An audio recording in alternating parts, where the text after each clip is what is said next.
Hello everyone, my name is Bygl and welcome back to another episode here from the Metacraft SMP. I hope you guys are having a wonderful day today. Oh boy, it's nice to be back, finally. Getting things done, building stuff, it's gonna be fun. And you can see what we're gonna be looking at in the distance right there. Oh boy, it took a few months to get completed, guys. It did take quite a few months. I was keeping a little quiet about it in front of you because I wanted you guys to just see the final product, but here we are finally. We're gonna be showing off Spiral Spyre, the parkour game. It's done, it's completed. I'm of course doing a few changes, seeing how people go around the game and see if something's too hard, seeing if something's too easy, and just changing things on the go as people experiment with the game. But other than that, it's done. So how about I show you guys? How about I... What is this? This is my shulker box. I think I should take that. Allow me to demonstrate how someone is not supposed to play the game, because I kind of suck at parkour, but I still wanted to build the course.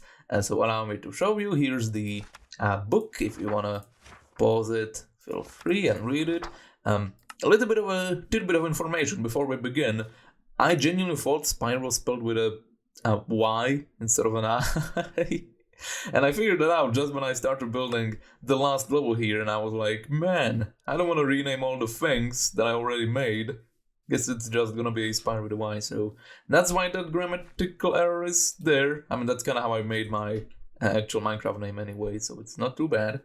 And this is the hole. If you guys remember a couple episodes back, we exploded this and started building at the very bottom, and now this is a complete parkour course all the way down, and you're supposed to start the game by jumping down to the very rock bottom like so. And here we are.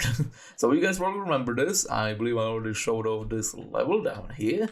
Level 1, rock bottom, and it's a really easy one. Like, you're supposed to do 1 block jumps like this and 2 block jumps, kind of just to ease into the harder challenges, because some of the challenges are kind of difficult, I would argue, especially for me, not being the smartest parkour guy on the server. And Benz is probably the best parkour person that I know of at this point on the server, and he has already beaten it. If you guys want to see that, his VOD is on Twitch. He beat it on stream and he did quite well. Yeah, this is the jump that kind of messes me, but that was the first level. You're supposed to do just the like wall jumps and normal jumps, free block jumps, running jumps. It's really like base mechanics, right? And let's see if I can do this. Okay. Oh my god. Flawless first try. That I genuinely thought I wouldn't be able to do that. Genuinely thought I would fail. But once you get up to the end of the first level, you get the mine key, which will allow us to go to the second level. So how about we do that real quick? You guys have already seen the first level enough times anyway, so let's do the second one. You throw it in, spits out the mine key for you, so you can go through very easy like that. I missed. There we go. Oh, okay, so that's the thing. Sometimes it doesn't shoot in the right direction. I still need to fix that. Hopefully people don't lose their key. Oh, come on, man. There we go. Still a little bit of refining to be done on that circuit, but that's fine.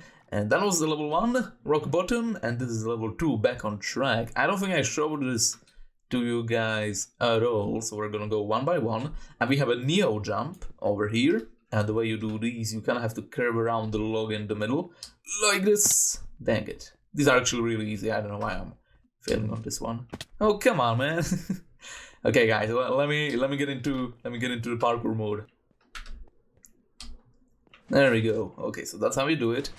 Each level that we have in the game is supposed to be representative of a different kind of concept in parkour. The first one was just the basics, and this one is going to be looking more at timing. So here you can see we have a timed jump. A really fun thing about this timed jump, I decided that I wanted to prevent server lag while people are here in the gaming district. And to do that, if you just stand still for a little bit, you're gonna see that the machine stops working.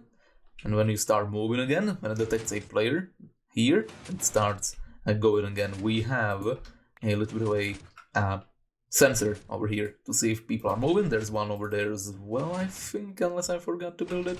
Kind of just to minimize server lag. But anyway, let's try to do this. 1 jump, 2 jump. Oh man.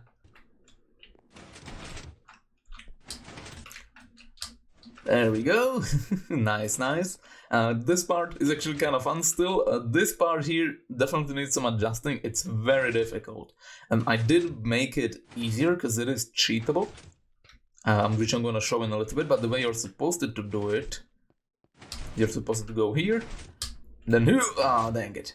To get back on top of the platform, what you're supposed to do is press this button, which gives you a delayed piston to get up.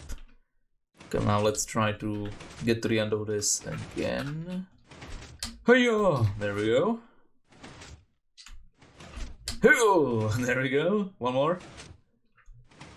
Hey-yo! Okay, nice, we did it. Before I didn't have these slabs here, made it even more difficult, but this makes it slightly easier. So what you're supposed to do from this point forward is press the button Notebox Play. A moment passes, and there in the distance you will be able to see a minecart going through. So the way this was intended to be done, right, is you press the button and then you're supposed to parkour on these pillars, which also have the switch off when they don't detect the player, jump on these back and onto that platform, and from that platform you're supposed to jump and hit the minecart so you can ride on it and get delivered over there, from where the course continues, right? Thing is, it was incredibly janky and difficult, so there's a few cheats you can do. For example, I don't know why I'm putting my Elytra back on every single time. You can go here. This is an unintended cheat, which is there. But honestly, I don't really want this part to be that difficult, because jumping back on these and waiting for the timing, it was very precise, and I'd commend anyone who would be actually able to do it the intended way. But I'm gonna keep that there, because I don't really want people to struggle too much. I like the challenge, but that was just too ridiculous. Anyway, next part of the puzzle is very fun. We have a bunch of these snowballs. And Benz, I did not use your snowball machine for these, actually. I'm sorry. It was broken at the time when I was building this. There we go. So yeah, you take snowballs. I usually like to take 2. That is a tip for anyone who's gonna be playing the game on the server or when the world download comes out. What you're supposed to do here, you have a log in the wall, right? And you wanna hit the targets quickly and as close to the center as possible to release it for a moment. Now these, it matters how close you hit it to the bullseye. The closer to the bullseye you go, the more time you're gonna get. So you wanna be quick between the 3 targets, but you also wanna be as close to the center as possible. Just to show you guys a little bit of the redstone. It's very simple redstone. It's literally just pulse extenders like this, as you can see. And the closer you hit to the bullseye, the stronger pulse it's gonna get, and therefore the longer it's gonna last. So let's see if we can make this. This is a not too difficult challenge. Oh man, you always wanna try and jump to see if you made it. Oh, am I really that bad? Oh, there we go. Nice. We did it. We did it. Awesome. Alright, so game design 101, right? You see a thing once, when you see it again, you know what it does. Kinda visual storytelling, right? We again see a log in the wall. How do we activate it though? The last time we did it, we saw a target. Do we see a target now?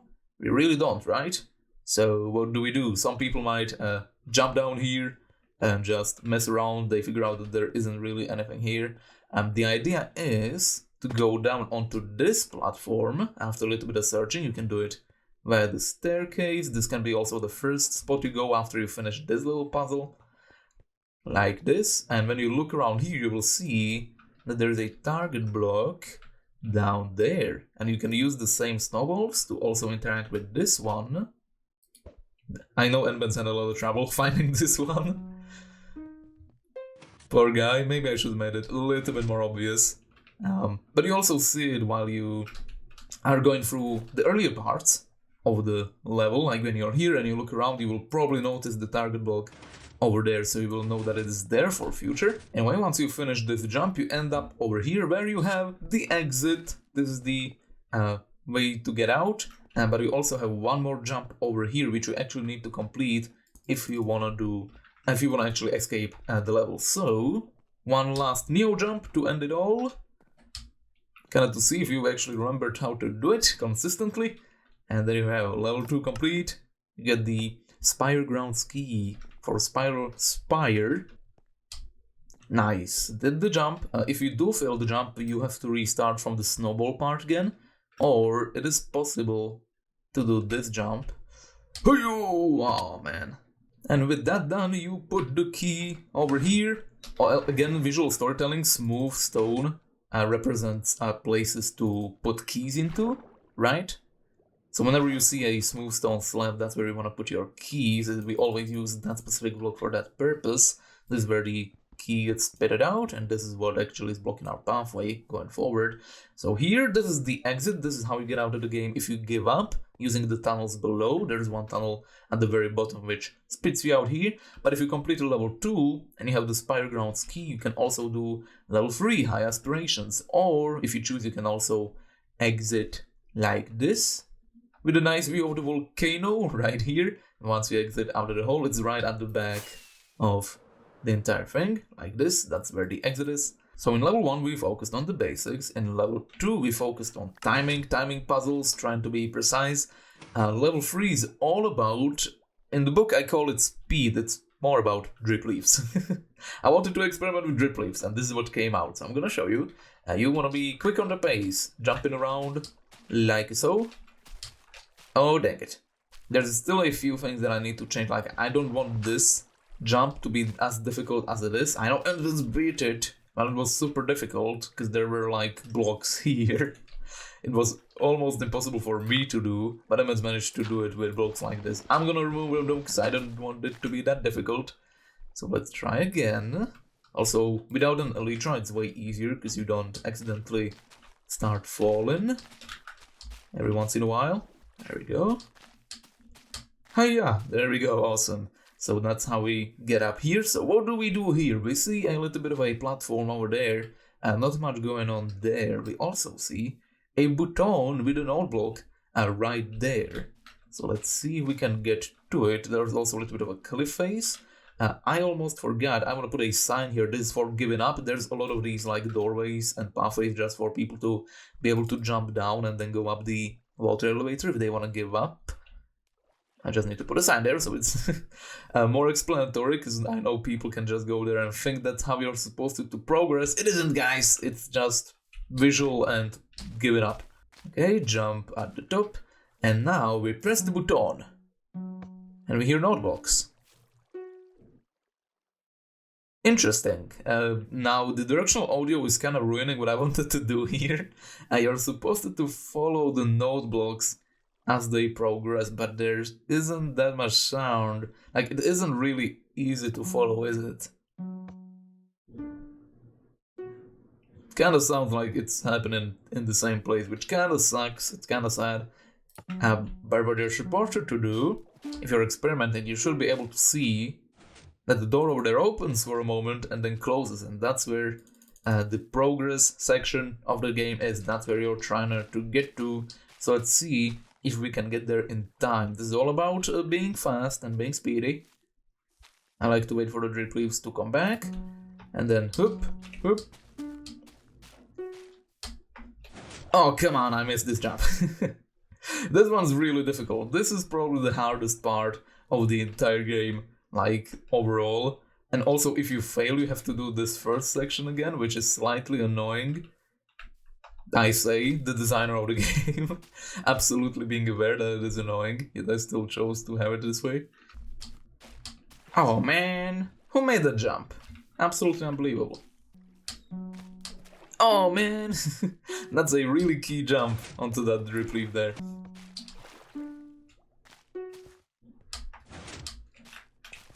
Yeah. That's fair though, I did kind of ruin this whole attempt.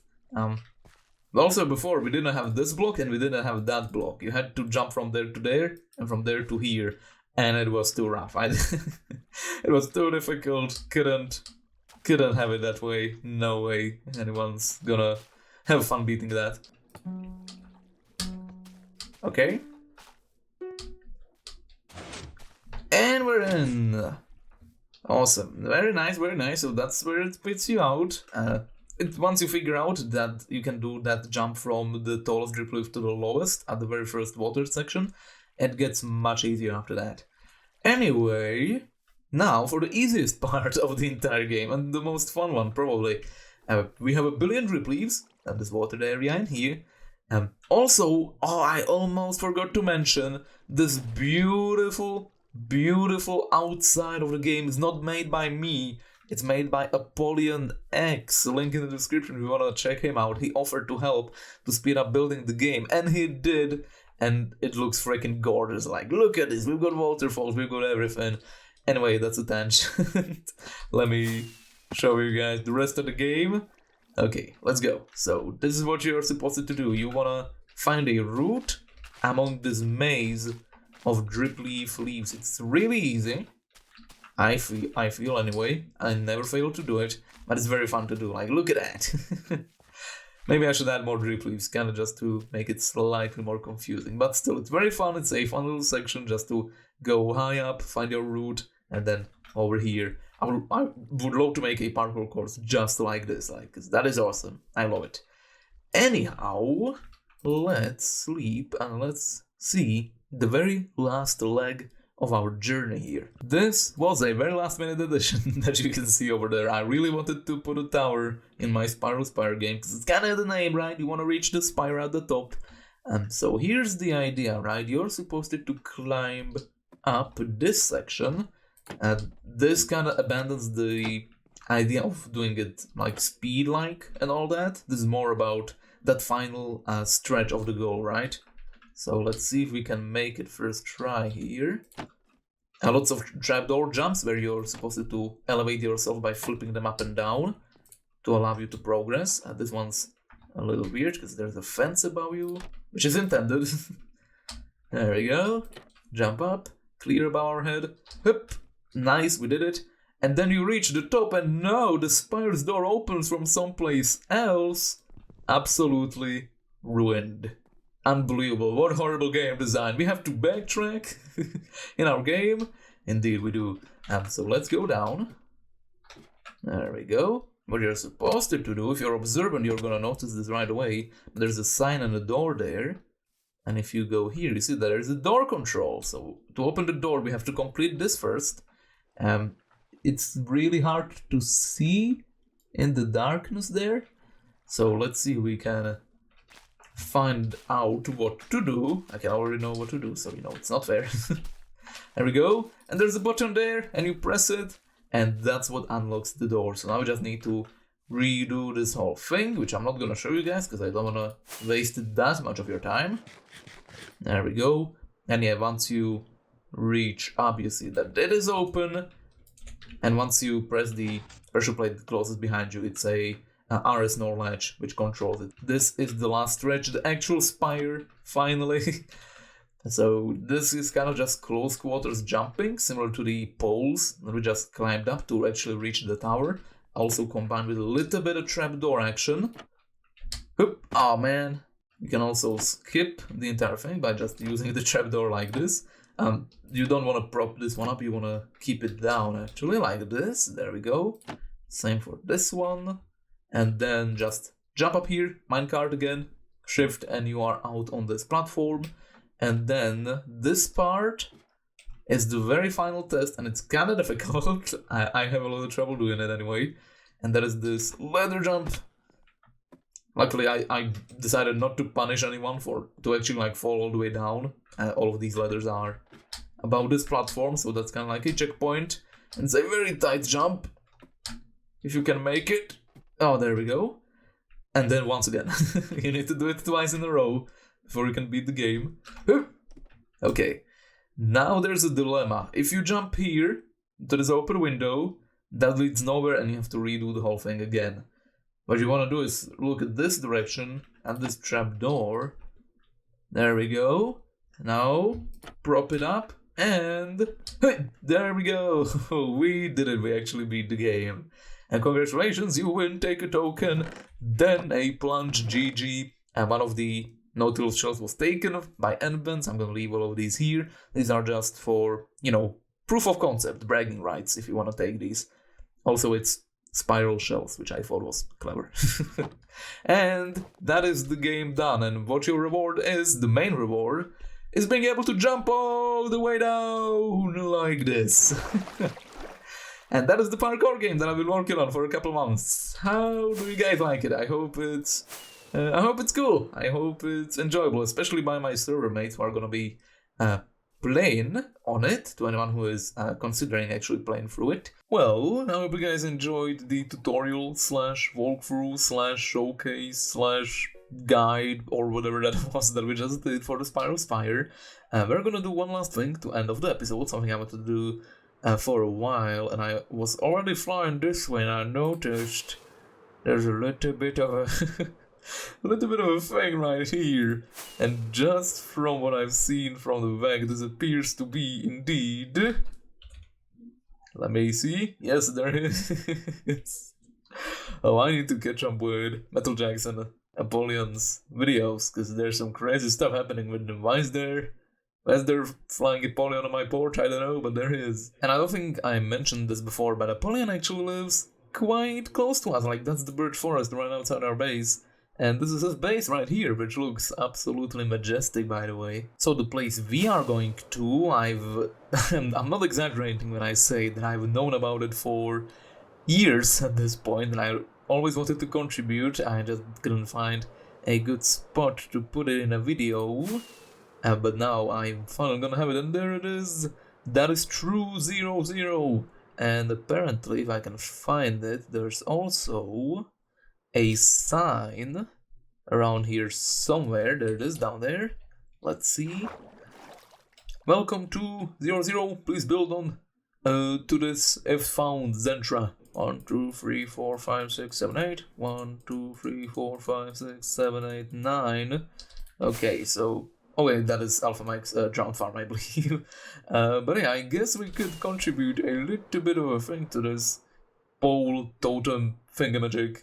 Just cause, why not? I mean, I have all of this red concrete from demolishing giant chickens in my base, so might as well put it to good use. Alright, well, I thought I was gonna join something like cool and creative and be a part of a group or something, right? I think in hindsight, I might have just joined a cult. It feels like I just joined a cult. I believe there might... Oh, you seen this? Oh no. Are people listening to me? Why did the freaking sky turn grey? That's actually so concerning. Okay, I wasn't sure if I joined the cult, but I definitely did join a cult. There's definitely like a sign underwater which says, if you join this totem, there will be dire consequences, and now you have to sacrifice your soul to someone or something. Alas, I guess we will wait for the consequences. Anyway, that is it for today's episode. I hope you guys enjoyed it. A very talky one, very parkoury one, but an episode nonetheless, and I hope you guys liked it. And that is it from me. Thank you guys so much for watching. I hope you enjoyed this episode. Have a wonderful rest of the day, and I will see you in the next one. Bye bye!